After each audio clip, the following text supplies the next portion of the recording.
आकाशवाणी गोरखपुर से प्रादेशिक समाचार।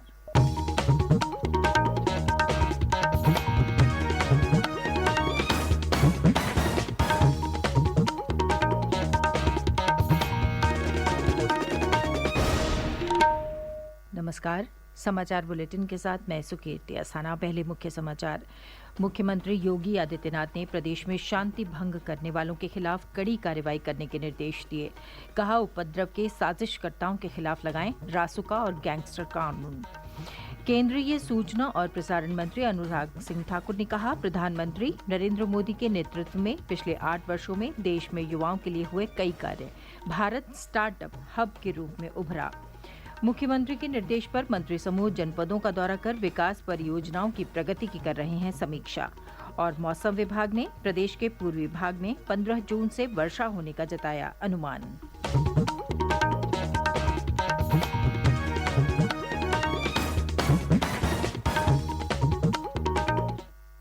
और अब समाचार विस्तार से। मुख्यमंत्री योगी आदित्यनाथ ने प्रदेश में शांति व्यवस्था भंग करने वालों के खिलाफ कड़ी कार्रवाई करने के निर्देश दिए हैं। उन्होंने कहा कि उपद्रव में शामिल एक भी दोषी को न छोड़ें।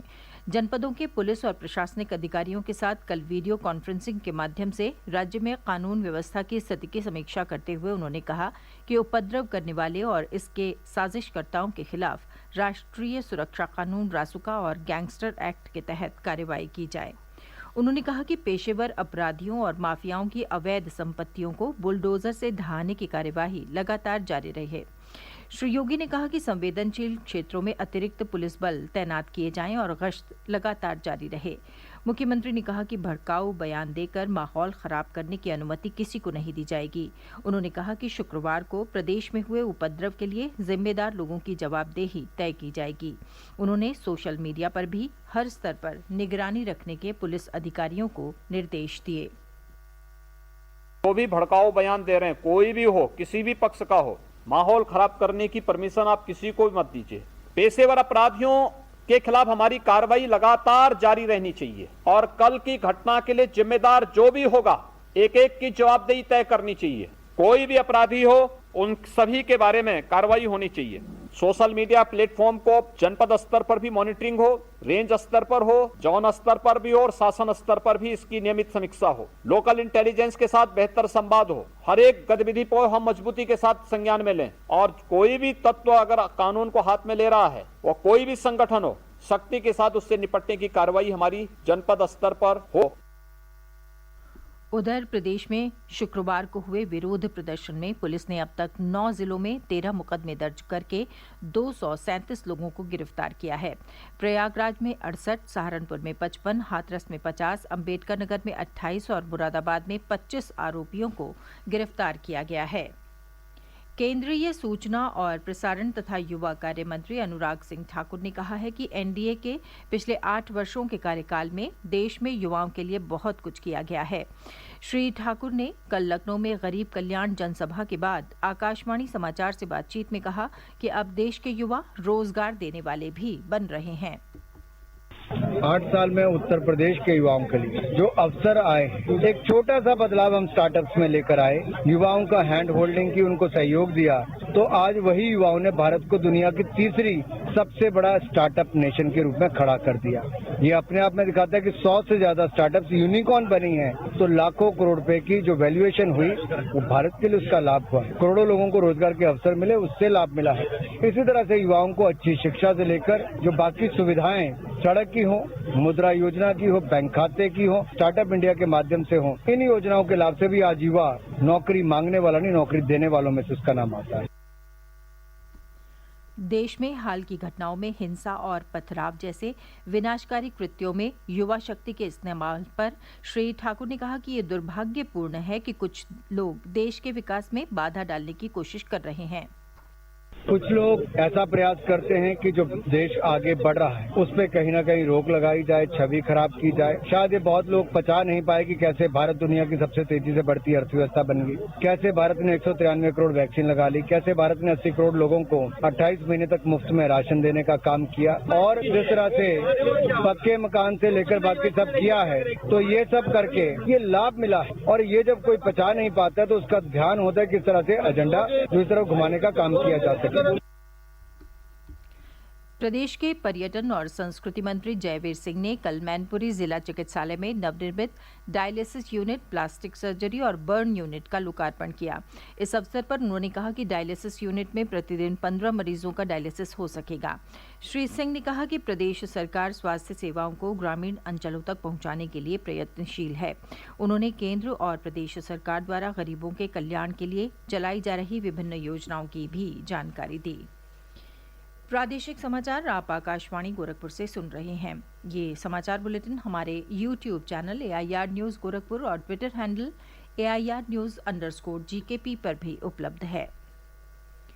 मुख्यमंत्री योगी आदित्यनाथ के निर्देश पर राज्य सरकार के मंत्री लगातार जनपदों का दौरा कर योजनाओं की प्रगति की समीक्षा कर रहे हैं।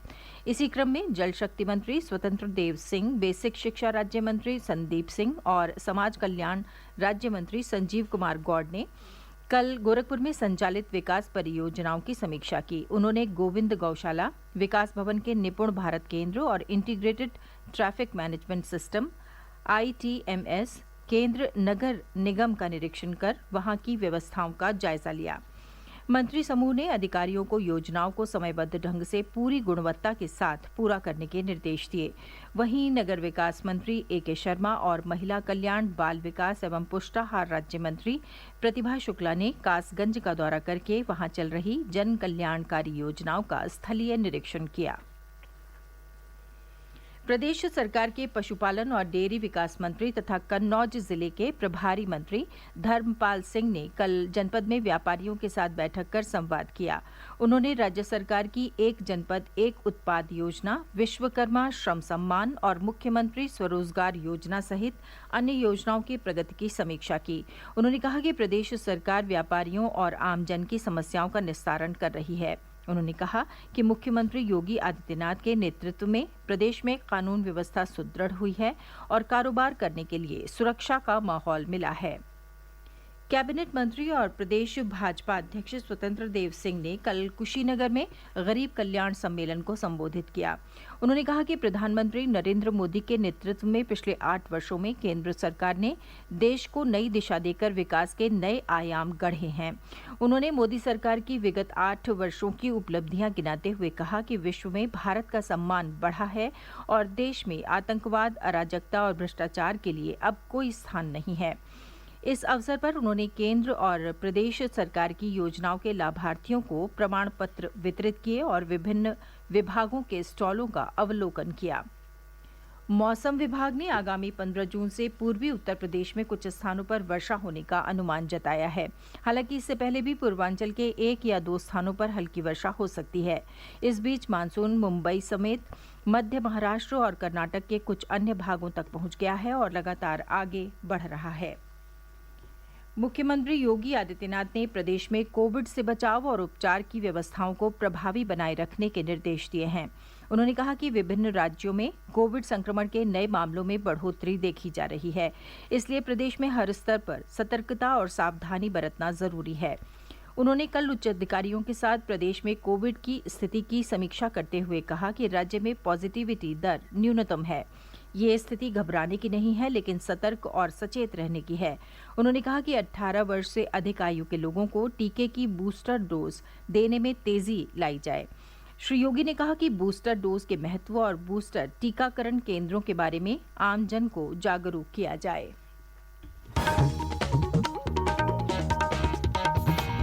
और अंत में मुख्य समाचार एक बार फिर।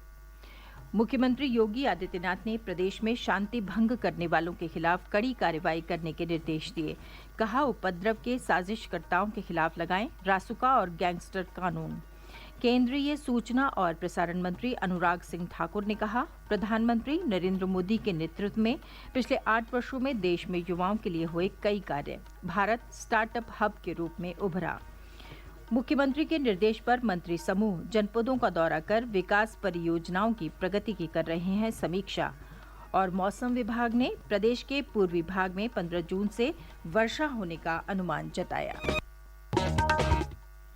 इसके साथ ही ये समाचार बुलेटिन समाप्त हुआ। नमस्कार।